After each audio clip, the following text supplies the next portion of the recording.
Representative Michael Waltz is a former Army Green Beret and a current colonel in the Army National Guard. And I understand, and you and I haven't talked in detail about this before, but you served there too. You know, my dad did at Fort Bragg. And I'm going to call it that. That's right. Yeah. Or do I have to change? Yeah, Harris, this is a manufactured issue. This is manufactured by activists, by politicians, and by the media. I've served for 27 years, and not once did I hear any of my Green Berets, anyone, complain about it, say they were offended, say they weren't going to stay in the Army because of Fort Bragg or Fort Benning or what have you. And I've served with soldiers from every single background, color, creed, religion there is. In fact, it's quite the opposite.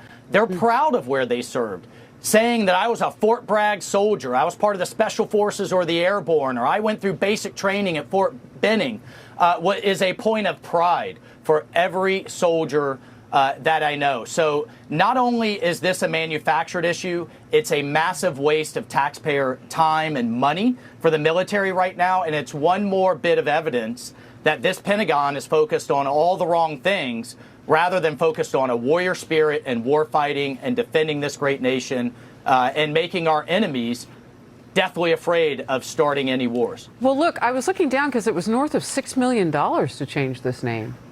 I mean, that's a lot of cash. I'm certain that we could have spent that on other things.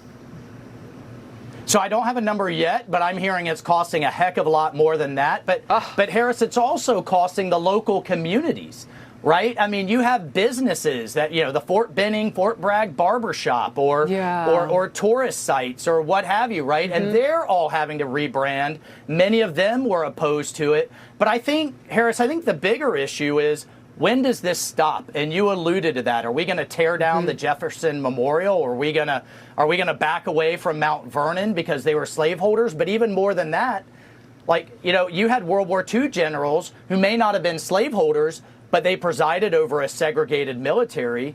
Are we going to rename everything after Eisenhower and Bradley and Patton as well? So when does this end?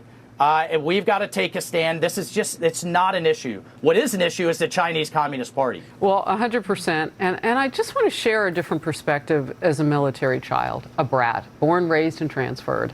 When my father passed away on Christmas Day in 2020, my sister and I received the flag that was folded above his casket. We were there for a COVID-ized salute to our father, who had served as a combat pilot for many years. It was a beautiful, short, cold, outdoor ceremony that had the warmth of our love.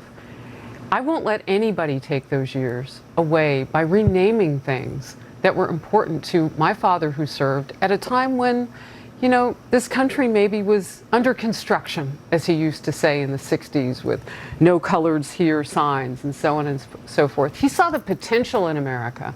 And if he could see it then, we must believe that our shared history is worth preserving. We just have to believe that, and then we have to act on it. Congressman, your last word.